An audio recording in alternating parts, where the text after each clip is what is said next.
अस्सलामु अलैकुम वरहमतुल्लाहि वबरकातुहू। अज़ीज़ तलबा, अल्लाह ताला की ज़ात से उम्मीद है कि आप सब खैरियत से होंगे। अल्लाह ताला आप सबको अपनी हिफाजत में रखे। आज हम क्लास सेशन लुग़तुल कुरान पढ़ेंगे। सबक शुरू करने से पहले आप लोग ये दुआ पढ़ लें, रब्बी यस्सिर वला तुअस्सिर वतम्मिम बिल खैर वबिका नस्तईन या फत्ताह रब्बी ज़िदनी इल्मा।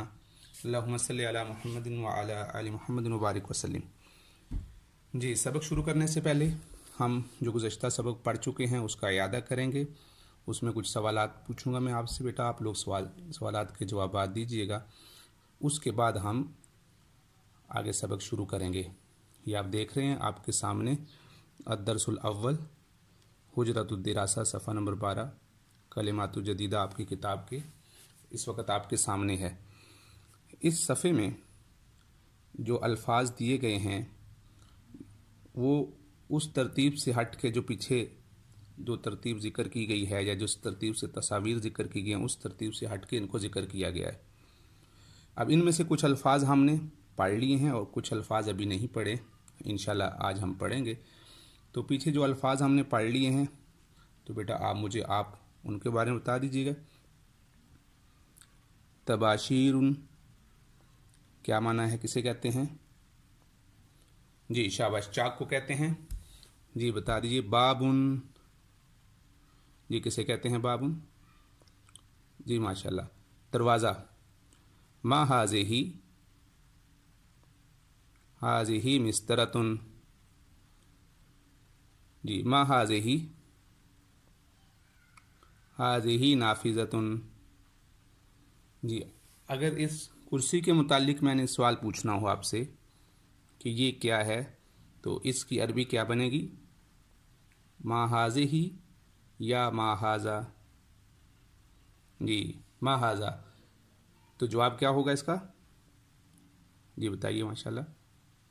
हाज़ा कुर्सियुन, हाज़ा कुर्सियुन। वाओ, वाओ क्या माना था और किस मकसद के लिए? जी माशाल्लाह, बिल्कुल सही। वाओ दो अल्फाज के दरमियान आती है, इसका माना है और। इसी तरह ये देखिए कुर्रासतुन, इसका क्या माना है? जी बिल्कुल दुरुस्त बताया आपने।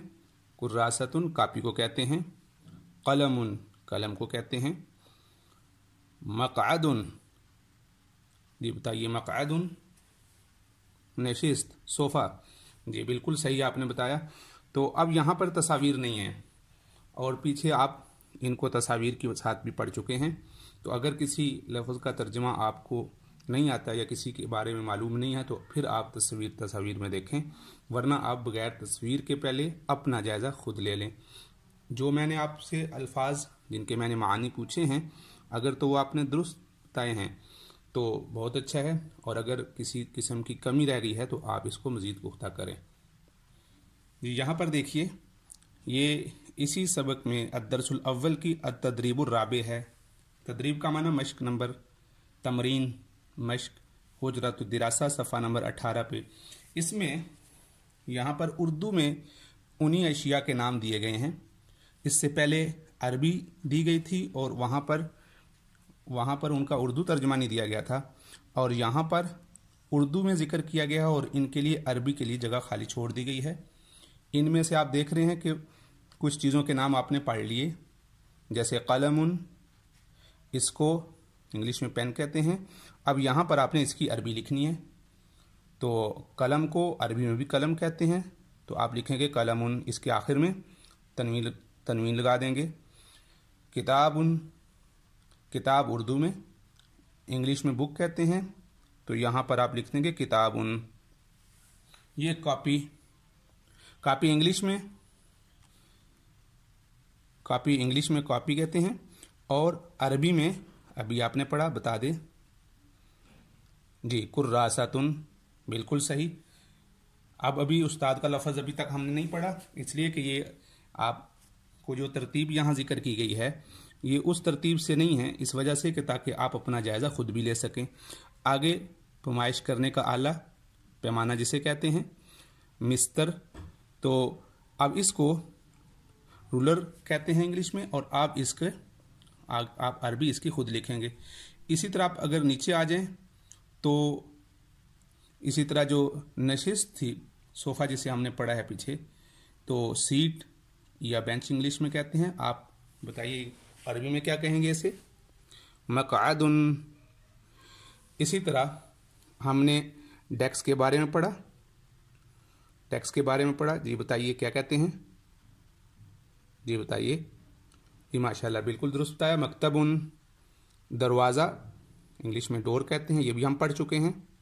जी बताइए। बाबुन। तो इसी तरह इसमें जो आप मज़ीद अल्फाज पढ़ चुके हैं, जैसे आप इससे पीछे ये बैग पढ़ चुके हैं, दस्ती बस्ता, हैंड बैग जिसे कहते हैं, तो वो भी आप पढ़ चुके हैं। इसको अरबी में क्या कहते हैं? जी बताइए। जी हकीबतुन, संदूक, डब्बा, इसको इंग्लिश में बॉक्स कहते हैं। तो अरबी में क्या कहते हैं? अरबी में संदूकुन कहते हैं। तो आप देख रहे हैं इसमें काफ़ी चीज़ों के नाम ऐसे हैं जो उर्दू में भी हम वो अरबी का ही लफ्ज़ इस्तेमाल करते हैं, जैसे कलमुन, किताबुन, और इसी तरह यहाँ पर संदूकुन। और चाक को क्या कहते हैं? जिसको लिखते हैं तबाशीर, तबाशीरु। और इसी तरह कुर्सी, चेयर, तो अरबी में भी इसको कुर्सीयुन कहते हैं। और खिड़की के मुतालिक हमने पढ़ लिया, विंडो, इंग्लिश में विंडो कहते हैं। और अरबी में जी बताइए क्या कहते हैं? नाफिज़तुन। तो हमने इस सफ़े पर अक्सर अल्फाज पढ़ लिए हैं।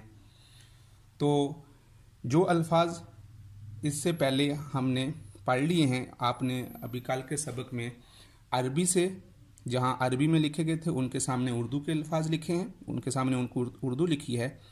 और आज आप इसमें जो आप इस सबक में जो आप आज देख रहे हैं यहाँ उर्दू लिखी हुई है, तो इसके मुकाबले में इस कॉलम में आपने इनकी अरबी लिखनी है।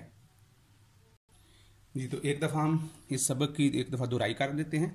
अद्दरसुल अव्वल हुजरतुद दिरासा। जी कुर्रासतुन, कापी, किताबुन, किताब। तो अब इन दोनों को मिला के जब दोनों अल्फाज गट्ठे आ जाएंगे तो इनके लिए आएगा कुर्रासतुन व किताबुन। आगे देखिए कलमुन, मिस्तरतुन। तो जब इनको मिला के लिखेंगे तो कलमुन व मिस्तरतुन। इसी तरह आगे मक़अदुन, नशिस्त, सोफ़ा भी कहते हैं, बैठने की चीज़। मकतबुन, डेस्क, किताबें रखने के लिए जो इस्तेमाल होता है। तो जब मिला के लिखेंगे तो मक़अदुन व तो जब इनको मिला के लिखेंगे तो मक़अदुन व मकतबुन। तो ये हमारे सबक की इयादा हो गया इसका। इसी तरह हम अगले सबक पे देखते हैं। जी यहाँ देखिए सुंदूकुन, बाबुन। अच्छा अभी यहाँ किताब में तो सुंदूकुन व तबाशीरुन लिखा हुआ है। अगर हम इन दोनों को मिला के लिखेंगे या तीनों को भी लिखेंगे तो इस तरह लिखेंगे सुंदूकुन व बाबुन व हकीबतुन, तबाशीरुन, नाफिज़तुन, कुर्सीयुन। जब मिला के लिखें तो इन तीनों के दरमियान में वाव ले आएंगे। जैसे यहाँ पर बाबुन व नाफिज़तुन दो अल्फाज हों या दो से ज़्यादा हों तो उनके दरमियान में वाव ही आएंगे। जी अब यहाँ देखिए ये वो सबक है जो हम कल पढ़ चुके हैं। इसमें अरबी लिखी है, इसकी आपने उर्दू लिखनी है। जैसे तबाशीरु, जी बताइए, चाक, मिस्तरतुन, पैमाना, बाबुन, दरवाज़ा, सुंदूकुन, संदूक, कुर्सीयुन, कुर्सी, नाफिज़तुन, खिड़की, हकीबतुन, बैग, किताबुन, किताब, कुर्रासतुन, कापी, कलमुन, कलम, मकतबुन, डेस्क, मक़अदुन, नशिस्त, वाव का माना। और तो ये सबक है। तो आज आपको जो काम लिखने के लिए दिया गया है वो अत-तदरीबुर राबि है। इसमें आपने अरबी खुशखत करके लिखनी है और जो अल्फाज हमने अभी तक नहीं पढ़े उनको आपने छोड़ देना है। जैसा कि आप यहाँ देख रहे हैं इसमें हमने कार्ड का लफ्ज़ अभी तक नहीं पढ़ा, स्टैंड का लफ्ज़ नहीं पढ़ा अभी तक, नक्शा। और इसी तरह जो हमने अल्फाज नहीं पढ़े, जैसे ऊपर का लफ्ज़ है तो ये साफ़ी या झाड़न का लफ्ज़ है, ये छोड़ दें आप, और जो हमने पढ़ लिए उनको मुकम्मल कर लें। तो इंशाअल्लाह अज़ीज़ अब हम इससे आगे जो हमारा सबक होगा वो अगले हफ्ते में हुआ करेगा। हर हफ्ते में हमारे 3 दिन इसका बाकायदगी से सबक होगा। इसको खुशखत करके लिखें और कोशिश करें कि इसको 2 दफ़ा 3 दफ़ा इसको दोहरा लें ताकि ये अच्छी तरह याद हो जाए। तो इंशाल्लाह आप 2 दफ़ा या 3 दफ़ा इसको दोहराएंगे तो याद हो जाएगा। अस्सलामु अलैकुम वरहमतुल्लाहि वबरकातुहू।